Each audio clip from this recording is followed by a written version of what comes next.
आखिर 11 दिन तक चले जिंदगी और मौत की जंग से शरण अपना दम तोड़ देता है। ये 11 दिन शरण के लिए किसी श्राप से कम नहीं थे। उससे इन 11 दिन में एक बूंद पानी भी नहीं पिया गया। मैं हाईली रिकमेंड करूँगा कि ये वीडियो आप सभी को देखनी चाहिए।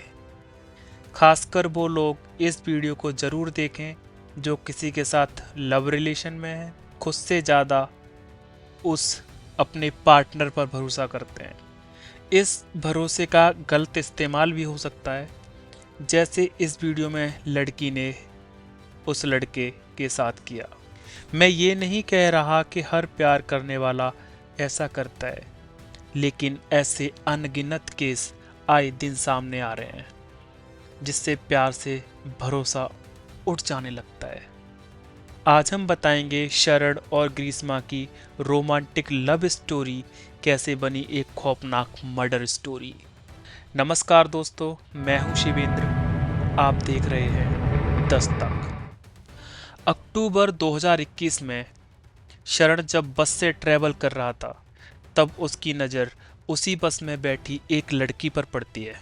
शरण को उस लड़की को देखते ही एक तरफा प्यार हो गया और वो उसके बगल वाली सीट जो खाली थी उस पे जाके बैठ गया। ये प्यार यूं ही एक तरफा नहीं रह गया, देखते देखते बस के सफ़र से जिंदगी के सफ़र में बदल गया। उस लड़की का नाम था ग्रीष्मा।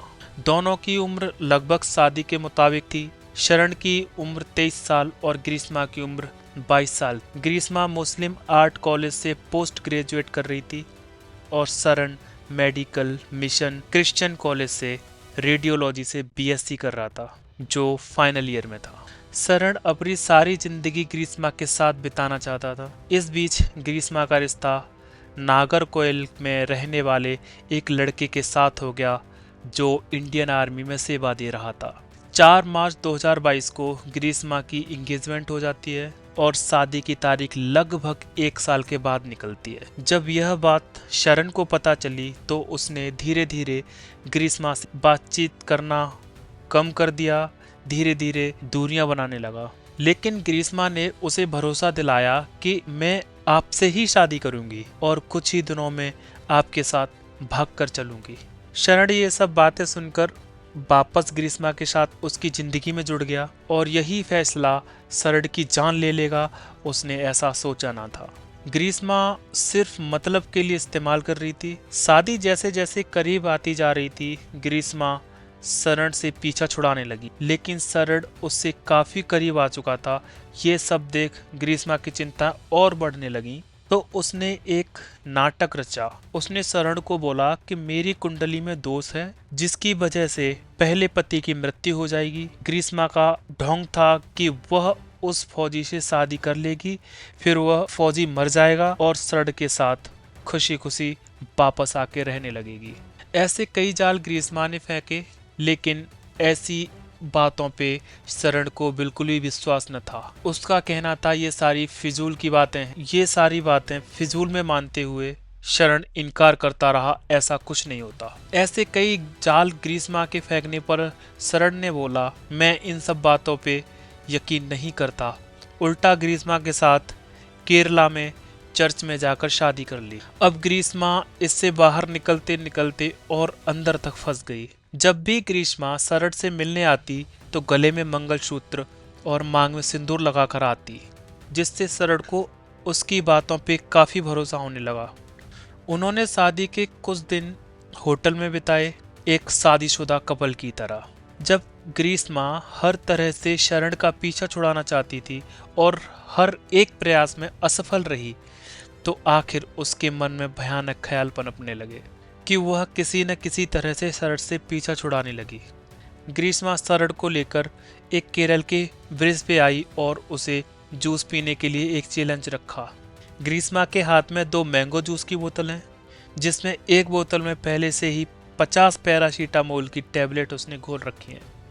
शरण को इस बात का जरा भी अंदाजा नहीं था।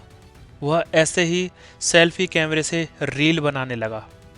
ग्रीष्मा बार बार वीडियो के लिए मना कर रही थी, और आखिरकार शरद ने वीडियो बंद कर दी। जैसे ही शरद ने जूस पीना शुरू किया तो उसे बहुत कड़वा लगा। उसने जूस मुंह से बाहर गिरा दिया। जैसे ही बाहर गिराया और गिराते ही ग्रीष्मा को बोला ये काफ़ी कड़वा है। ग्रीष्मा डर गई और घबरा गई और उसने अचानक से उससे बोतल लेके फेंक दी और उसने कहा शायद यह जूस खराब होगा, मेरे पास है, वो भी कड़वा लग रहा है। इस मिशन में ग्रीष्मा विफल रही। ग्रीष्मा हेल्थ इशू के चलते काढ़ा पिया करती थी, जिसका शरण अक्सर मजाक बनाया करता था। एक दिन ग्रीष्मा ने शरण को अपने घर बुलाया जब वह अकेली थी और काढ़ा पीने का चैलेंज रखा। ग्रीष्मा ने उसमें जहर मिला दिया था जो उसके शरीर में पूरी तरह घुल चुका था। शरण को अभी तक ग्रीष्मा पर शक नहीं था क्योंकि वो बार बार व्हाट्सएप पे मैसेज करके बोल रही थी ये सब मेरी गलती है, आपको जूस नहीं पिलाना चाहिए था। शरण को उस पर बिल्कुल भी शक ना हो और समय बीतता जाए और वो किसी हॉस्पिटल या मेडिकल शॉप पे ना पहुंचे। उसने कहा अक्सर काढ़ा पीने से ऐसा हो जाता है कि उल्टियां होना शुरू हो जाती हैं। तबीयत काफ़ी बिगड़ने पर शरण को हॉस्पिटल में एडमिट किया गया, जहां उसकी 11वें दिन मौत हो गई।